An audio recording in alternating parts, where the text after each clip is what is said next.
título da exposição de hoje é Compaixão em meio à rejeição.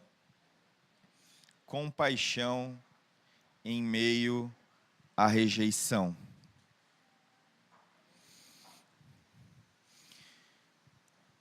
Jesus aqui ainda está em um território estrangeiro.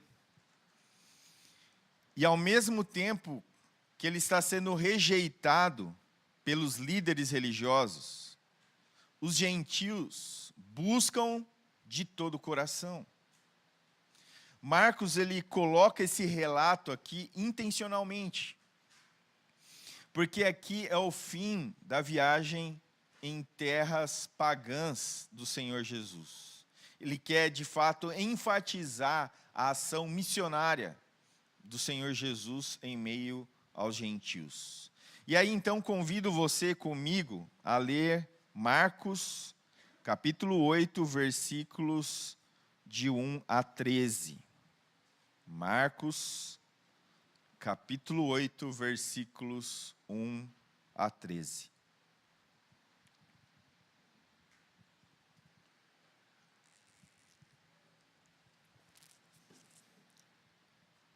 Todos acharam? Amém? Diz assim a palavra de Deus: Naqueles dias, outra vez reuniu-se uma grande multidão.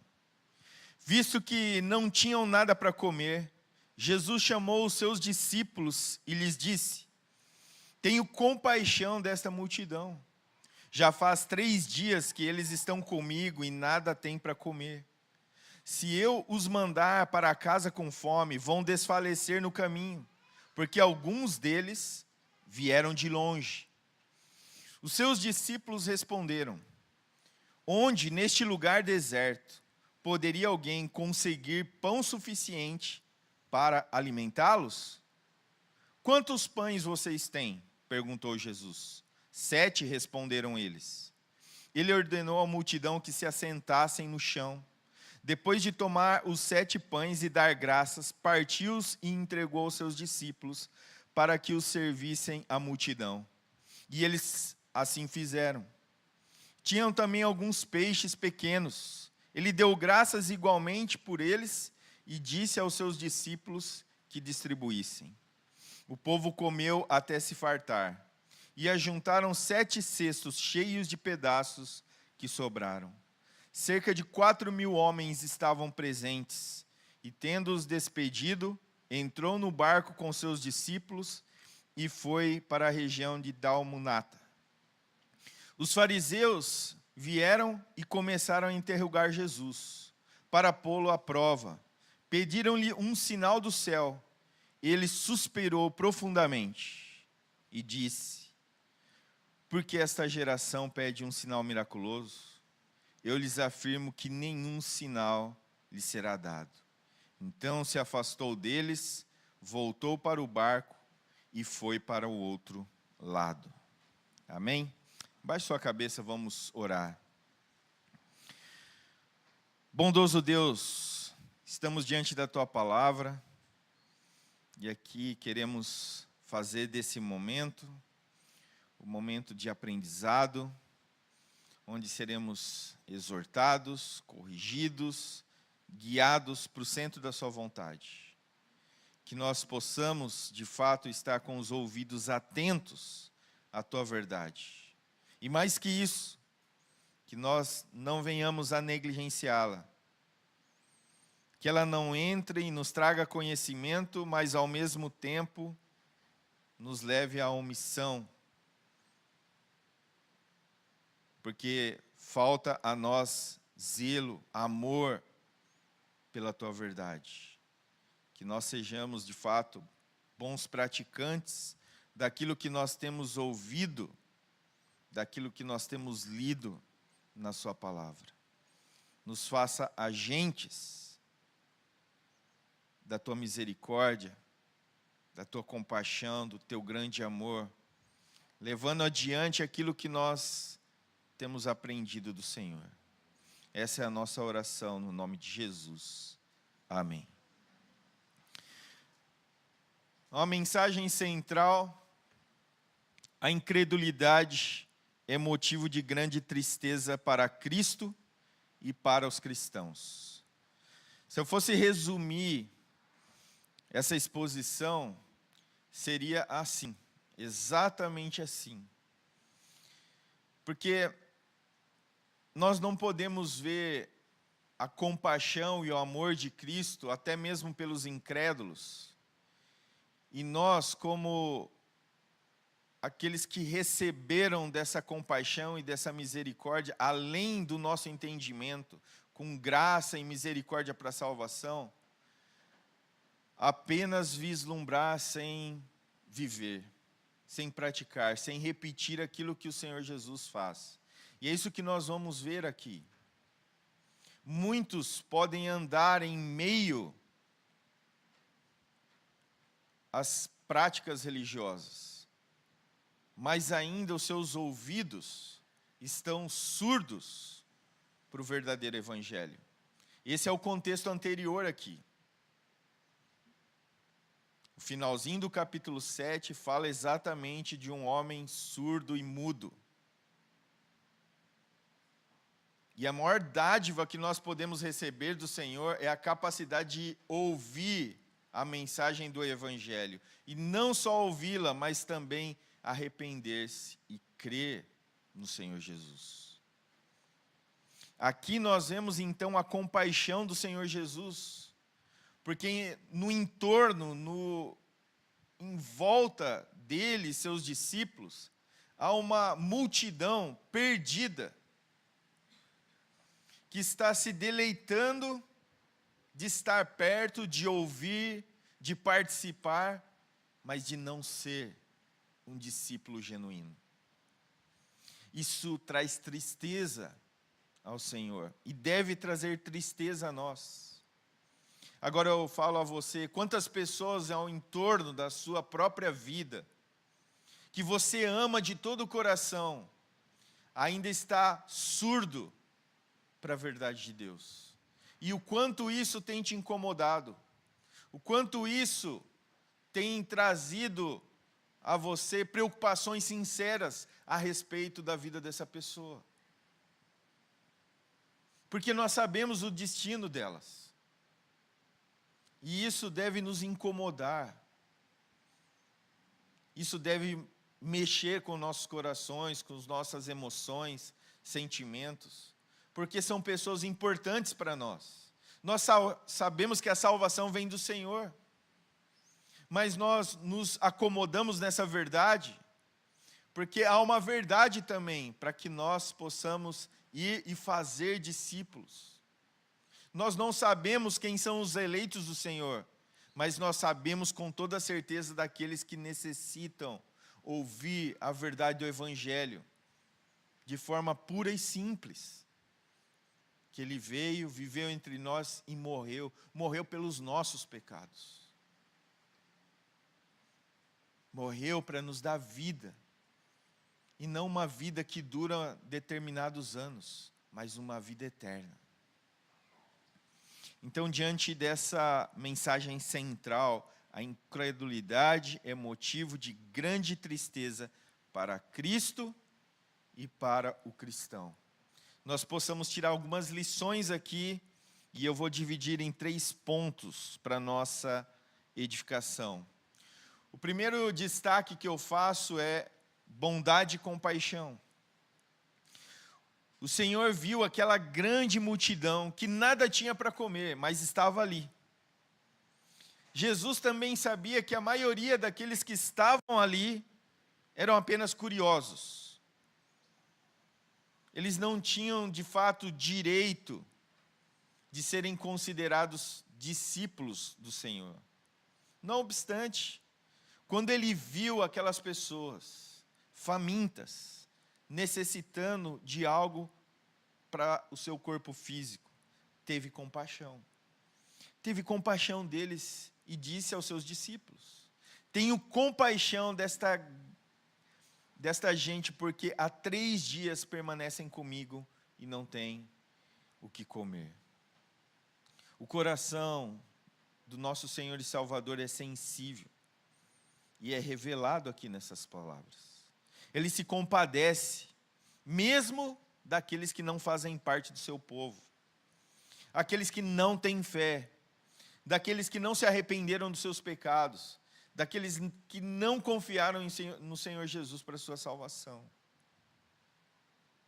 Eles estão carentes do maior presente, que não era o físico, não era o alimento para saciar a sua fome, mas era o alimento para saciar a sua alma. Eles precisavam da graça divina, mas nem por isso o Senhor Jesus deixou de ter compaixão por eles. Jesus mostra-se terno para com eles. Embora eles não conseguissem perceber a profundidade disso, ele ainda assim o fazia com todo o amor, porque é criação sua. Jesus está disposto a acolhê-los graciosamente, a perdoá-los gratuitamente, mas eles precisam se arrepender. Eles precisam admitir que são homens e mulheres miseráveis, que não têm nada para chegar diante de Deus, que precisam de fato render totalmente a sua vida, não parte dela, mas totalmente a sua vida a Cristo. Eles precisam crer no Senhor como seu único e suficiente Salvador.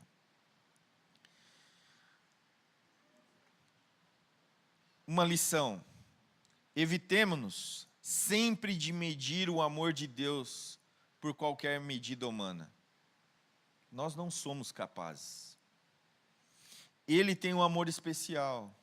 Não há dúvida pelos que creem nele. Porém, ele também tem um amor geral e compassivo pelos ingratos e maus. O amor de Cristo excede todo o entendimento. Eles acordam todos os dias, eles têm trabalho todos os dias, eles têm alimento todos os dias, eles partilham dessa graça comum que nós partilhamos. Não chove só nas nossas casas, não faz sol só onde há cristãos. É a graça comum para todos, sem exceção. Então que eu e você possamos nos esforçar, assim como Jesus, o grande padrão, exemplo, modelo, tanto nesse aspecto, tanto em todos os outros, até porque Ele é o nosso Senhor e Ele é o nosso Salvador, e nós somos seus discípulos. Amém? Sejamos bondosos como Ele é, compassivos, condescendentes, corteses para com todos os homens. Que nós possamos nos dispor em fazer o bem a todos, não somente aos nossos amigos queridos, a nossa família e a família da fé.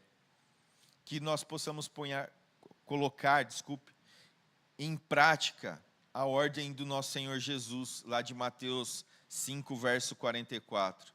E eu, porém, vos digo, amai os vossos inimigos e orai pelos que perseguem. Essa é a ordem do Senhor.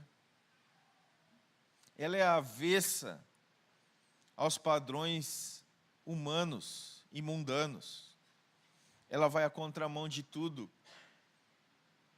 aquilo que nós vemos como a prática comum desse mundo perdido. Então, desta maneira, mostremos a mente de Cristo em nós. Essa é a maneira correta para que nós possamos amontoar brasas vivas no fogo, na cabeça dos inimigos. E também daqueles que são apenas inimigos de Deus, porque andam à contramão dele. Romanos 12, eu convido você a abrir comigo. Romanos 12, verso 20.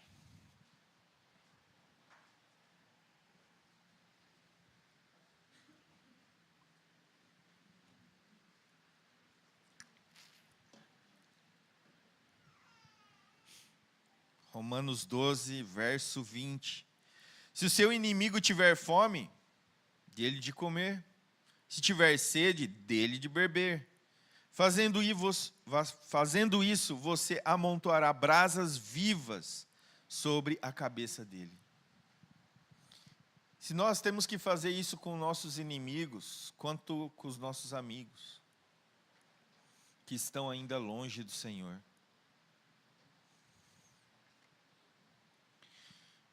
Segundo ponto, nada é impossível para Cristo. Os discípulos comentaram: de onde poderá alguém fartá-los de pão neste deserto? Para quem está acompanhando a exposição desde o seu início, não é a primeira vez. É a segunda multiplicação de pães e peixes aqui. Mas seus discípulos parecem que não entenderam nem a primeira e nem a capacidade do Senhor Jesus operar milagres. Com toda certeza também, nós podemos ter a ideia que talvez, provavelmente, eu e você também ficássemos atônitos como eles. Como sustentar, como ajuntar alimento a todo esse povo. Sem a mão daquele que criou do nada todas as coisas, isso seria impossível. Porém, nas mãos onipotentes de Jesus, 7 pães e alguns peixes foram o suficiente para satisfazer 4.000 homens. Coisa alguma é difícil demais para o Senhor Jesus.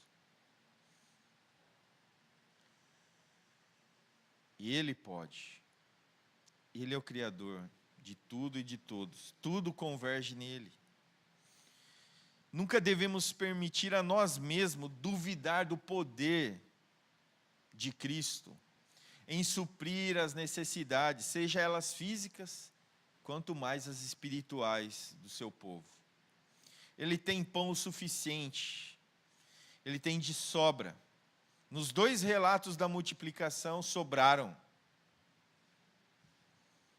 para toda a alma que se achega a Ele, que confia nele. Ele tem e tem abundância para dar. Mesmo que você hoje é um crente fraco, se sente vazio, jamais você deve se desesperar, porque esse mesmo Jesus continua vivo. Basta você clamar, orar de todo o seu coração, e Ele vai te dar e dar em abundância. Não o que você quer, mas o que você necessita, para a vida e para a piedade. Para a sua vida comum e para a evidência da graça e da salvação na sua própria vida aos outros. Em Cristo há um inesgotável tesouro de misericórdia, de graça, para ser utilizado pelos seus membros, para os membros do seu corpo. Um suprimento que jamais acabará, que findará. Por quê? Porque aprove a Deus que nele residisse toda a plenitude. Colossenses 1:19. Jamais devemos duvidar da providência de Deus, de Cristo, no que concerne as coisas necessárias e temporais para o seu povo. Cristo conhece a circunstância de cada um de nós, individualmente, sem passar qualquer vírgula desapercebida. Ele está familiarizado com a sua necessidade, com as suas urgências. E Ele jamais permitirá que eles, o seu povo, careça daquilo que de fato é para o bem deles. Nunca vai faltar aquilo que de fato você necessita. Seu coração continua o mesmo. Nada mudou. Ele é o nosso Senhor, Ele é o nosso Salvador. Desde que Ele ascendeu aos céus, nas alturas, está à direita do Pai, Ele continua o mesmo. São verdades que devem ser comuns a nós, mas que também não devem ser esquecidas. Porque muitas vezes nós, como crentes, sabemos muitas verdades, mas por saber essas verdades, nós apenas sabemos por nosso conhecimento pessoal. Mas quando nós precisamos viver essa verdade na nossa carne, aí é muito difícil. Aí nós esquecemos tudo. Aí esquecemos que Ele é o Deus Criador, soberano, que está reinando nos céus, que nos supre nas nossas necessidades. Que mesmo nas nossas escolhas tolas, Ele ainda assim compadece de nós, tem misericórdia, nos perdoa, nos dá fôlego de vida a cada manhã. Esse é o Deus que um dia nós confessamos como Senhor das nossas vidas. Esse é o mesmo Deus que um dia nós proclamamos como Rei dos Reis, Senhor dos Senhores. Esse é o mesmo Deus que nós chegamos humilhados pelos nossos pecados e dissemos: arrependo-me, Senhor. Eu, um miserável pecador, não tenho nada para lhe oferecer. Ainda assim, Ele derramou graça abundante. Contínua e perfeitamente vivo aquele que teve compaixão da multidão, faminta naquele deserto, naquele dia, e que supriu as necessidades deles, também supre as nossas ainda hoje. Fato ou não? Ele tem te suprido? Você tem passado necessidades tais? Compartilhe se assim o é. Porque Ele o colocou em uma igreja, para que a igreja seja aquela que de fato multiplica as ações de compaixão, graça e misericórdia com todos os seus. Devemos imaginar que mais ainda Ele suprirá as necessidades daqueles que confiam nele. Sim, Ele suprirá, sem falhar. A fé dos que confiam nele, talvez seja ocasionalmente provada, colocada à prova. Em certas ocasiões, talvez tenha que continuar esperando por um tempo. Mal suprido, talvez, para os seus padrões, mas nunca das necessidades. Ele está lá. Ele nunca vai deixar você sem aquilo que necessita para a vida. Terceira lição: a incredulidade e dureza do coração. Versículo 11. Nós vemos aqui que eles puseram a discutir com o Senhor, pediram um sinal, queriam um sinal do céu. E qual é a reação de Jesus? Na NVI ele fala, suspirou profundamente.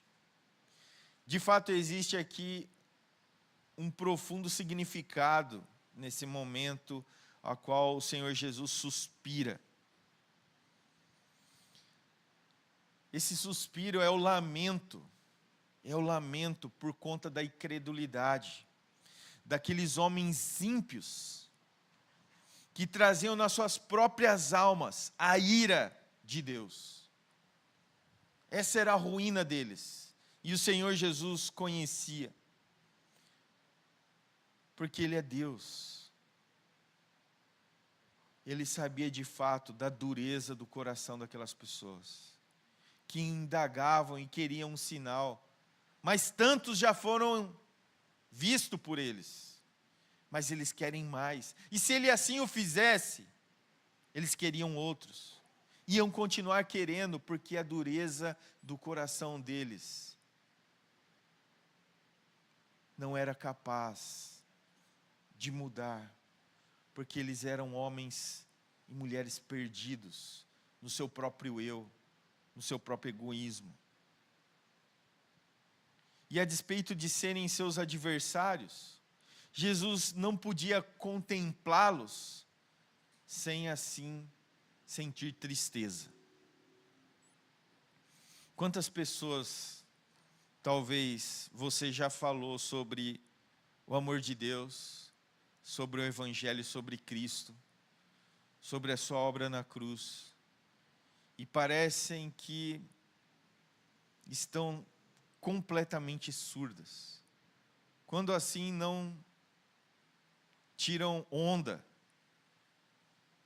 com a nossa fé, com aquilo que mais importa para as nossas vidas. É a dureza do coração, é a incredulidade à vista. Mas ainda assim, nós, como Cristo, como nosso Senhor, devemos ter compaixão. Devemos suspirar profundamente, tristes pela dureza do coração,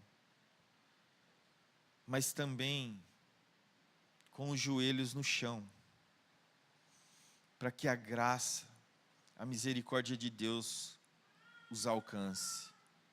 O sentimento aqui expresso pelo nosso Senhor sempre serão aqueles de todos os verdadeiros crentes. Essa dureza mostra mais de nós do que deles mesmos. A tristeza decorrente dos pecados dos outros é uma das principais evidências da verdadeira graça de Deus. A pessoa que realmente se converteu sempre pensará nos não convertidos com piedade e preocupação. Primeiro eu lembro de mim. Eu não mereço, mas é a graça de Deus. E Senhor, ao ver essas pessoas, clamar por elas, falar para elas, insistir em proclamar as boas novas de salvação. Alguns exemplos nas Escrituras. Por exemplo, lá no Salmo 119, o texto diz assim, Salmo 119, versículo 158. Vi os infiéis e senti desgosto, porque não guardam a tua palavra. Essa também foi a mentalidade nos dias de Ezequiel. Ezequiel 9:4. Marca um sinal à testa dos homens que suspiram e gemem, por causa de todas as ambições que se cometem no meio dela. Assim também foi com Paulo, Romanos 9, verso 2 e 3, que nós já lemos aqui. Tenho grande tristeza, incessante dor no coração, por amor dos meus irmãos. Em todos esses casos aqui, nós percebemos uma mentalidade como a de Cristo. Tal como o grande cabeça da igreja, assim também são os seus membros. Todos eles, sem exceção, entristecem-se quando contemplam um homem duro de coração. Deixemos agora então essa passagem para trás e quero indagá-los com algumas perguntas, como uma investigação que você mesmo pode responder. Conhecemos algo da semelhança de Cristo em nós? Sentimos da mesma maneira que Ele sente pelos incrédulos? Sentimos-nos sofridos, doloridos, entristecidos, quando vemos homens que continuam no pecado da incredulidade? Sentimos-nos tristes e preocupados com o estado dos incrédulos? Essas indagações, essas perguntas, devem avaliar o mais profundo do nosso coração, exigindo de nós uma consideração por aqueles que estão perdidos. Agora eu falo, existem poucas marcas mais seguras de um coração não convertido do que o descuido e a indiferença acerca das almas dos outros. Nós temos a certeza da bondade de Deus para conosco. Nós sabemos que Ele virá, que Ele voltará e um dia gozaremos toda a eternidade com Ele. Tudo isso é graça dEle. Tudo isso é a sua bondade, a sua compaixão para conosco. Mas enquanto estamos aqui, nós não podemos negligenciar essa verdade. Porque tem muitos à nossa volta que precisam dessa verdade. E hoje, o instrumento de Deus é você. É você, querido irmão. E mais ninguém. Você vai deixar que as pedras falem por você? Ou você vai assumir a responsabilidade como cristão que já recebeu dessa dádiva? Dádiva imensurável, incontável, sem medida. E continuar olhando aquele que está perdido. Um familiar, um inimigo. E deixá-lo passar a eternidade longe do seu Criador. Aquilo que lhe cabe é pregue a palavra. Insta, em tempo ou fora de tempo, mas pregue a palavra. Porque muitos não ouvirão, mas aqueles que são do Senhor não só ouvirão, mas cairão de joelhos diante do Deus Salvador. Conclusão. Jamais devemos esquecer que a incredulidade e o pecado são grandes motivos de tristeza da parte de nosso Senhor Jesus, agora e sempre. Esforcemo-nos e oremos para não aumentar tal tristeza por qualquer ato nosso. Entristecer a Cristo é um pecado que muitos cometem continuamente, sem qualquer pensamento ou reflexão, mas pela omissão. Não deixe de falar daquele que pode salvar o pior dos pecadores. Ele salvou você, Ele salvou a mim e a tantos outros, e continua salvando enquanto aguardamos ansiosamente a sua volta. Amém?